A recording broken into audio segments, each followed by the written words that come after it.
बिस्मिल्लाहिर्रहमानिर्रहीम। आज के टॉपिक में हम एंडोस्केलेटन के बारे में पढ़ेंगे, यानी उस स्केलेटन के बारे में जिसमें स्केलेटन बॉडी के इनसाइड होता है। लास्ट टाइम हमने आउटसाइड और हाइड्रोस्टेटिक के बारे में पढ़ा था। इसमें दो टाइप के टिश्यूज़ होती हैं, एक को हम बोलते हैं बोन टिश्यू और एक को हम बोलते हैं कार्टिलेज। दोनों ही कनेक्टिव टिश्यू हैं, यानी कनेक्शन का काम करते हैं, बॉडी के एक पार्ट्स को दूसरी पार्ट के साथ जोड़ने का काम करते हैं।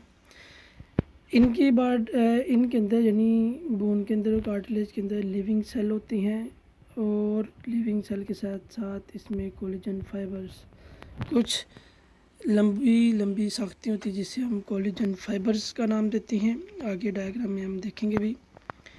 स्टार्ट करते हैं बोन से। बोन जो है वो रिच्ड कनेक्टिव टिश्यू है, सबसे सख्त कनेक्टिव टिश्यू है हमारी बॉडी के अंदर।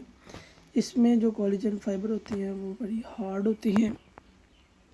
इसका जो फंक्शन है बोन का, वो कुछ मिनरल को डिपॉजिट करना भी है, जैसे कैल्शियम और फास्फोरस के मिनरल्स हैं।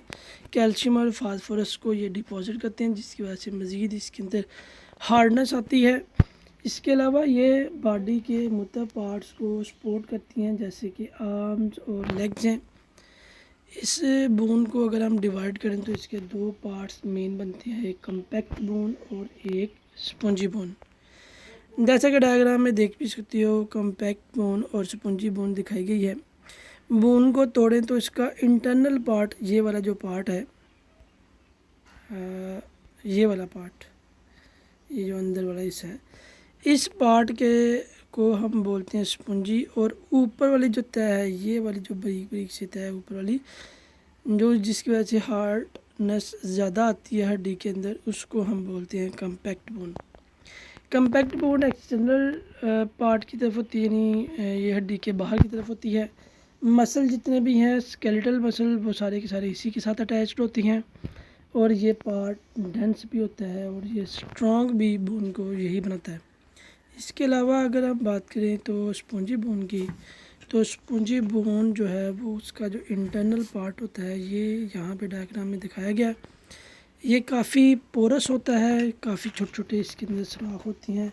ये एक्सटीरियर पार्ट में होती हैं, अंदरूनी हिस्से में होती हैं। ये क्योंकि इसमें पोर्स होती हैं इसलिए ये काफ़ी लाइट भी होता है। ब्लड वेसल भी इसी पार्ट के अंदर होती हैं। कम्पैक्ट बोन में ब्लड वेसल नहीं होती, स्पंजी बोन तक आई होती हैं। हाईली पोरस होता है, और इसी पोर्शन के अंदर बोन मैरो सेल भी होती हैं। और आपको पता है कि बोन मैरो सेल जो है ना, वो ब्लड सेल की प्रोडक्शन करते हैं, यानी वाइट ब्लड सेल और रेड ब्लड सेल। बोन के कुछ सेल्स हैं, जैसे बोन फार्मिंग सेल हैं, जिसको हम बोलते हैं ओस्टियोब्लास्ट।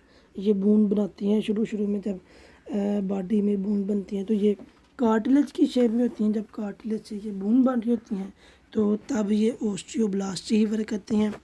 जब ये सेल मैच्योर हो जाती हैं तो इसको हम बोलते हैं ओस्टियोसाइट्स। और जो कार्टिलेज, वो वाले सेल हड्डी के जो कार्टिलेज को डिसॉल्व करती हैं, ख़त्म करती है, ताकि उसकी जगह पे बोन सेल आ जाएं, उसको हम बोलते हैं ओस्टियोक्लास्ट। यानी ओस्टियोक्लास्ट कार्टिलेज को डिस्ट्रॉय करने का काम करती हैं, ये डिसॉल्विंग का वर्क करती हैं। शुरू में जब डेवलपमेंट होती है तो कार्टिलेज, मैंने बताया कि कार्टिलेज बॉडी के अंदर बनती है।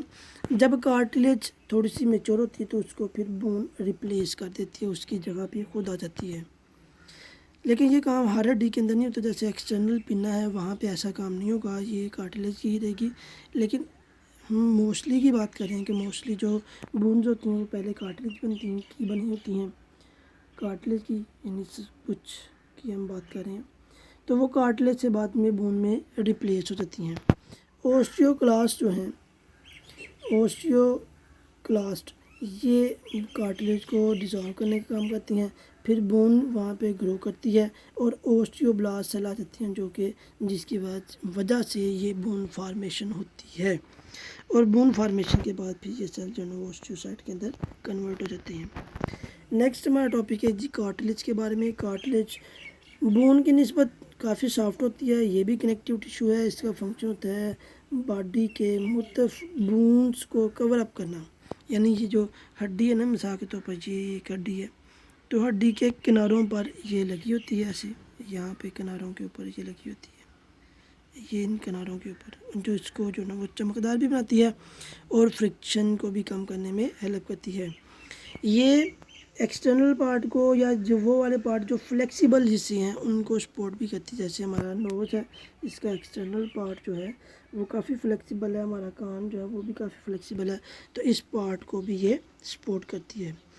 इसमें सॉफ्ट, इलास्टिक और नॉन लिविंग कोलेजन फाइबर लगी होती हैं और कार्टिलेज के मैच्योर सेल को हम बोलते हैं कॉन्ड्रोसाइट।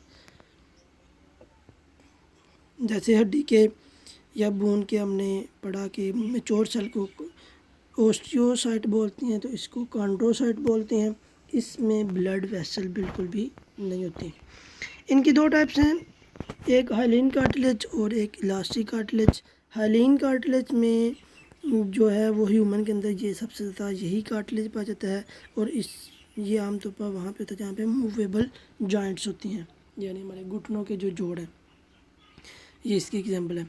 इस तरह इलास्टिक कार्टिलेज के अंदर जो है ना वो कोलेजन फाइबर बहुत ज़्यादा होती हैं। जैसे ये डायग्राम में देखें, कोलेजन फाइबर आपको बहुत ज़्यादा नज़र आ रही है, इस डायग्राम में कोलेजन फाइबर बहुत कम है। इसकी एग्जांपल एक्सटर्नल पिना है और एपिग्लॉटिस है। ये ज़्यादा लचक देती हैं और इसमें लचक कम होती है, ये ज़्यादा बॉडी के अंदर फ्लेक्सिबिलिटी नहीं देती। तो देखिए कोलेजन फाइबर की वजह से ना होने की वजह से इसके अंदर फ्लेक्सिबिलिटी नहीं है, तो फ्लेक्सिबिलिटी कोलेजन के अंदर कार्टिलेज के अंदर किसकी वजह से होती है? कोलेजन फाइबर की ही वजह से होती है।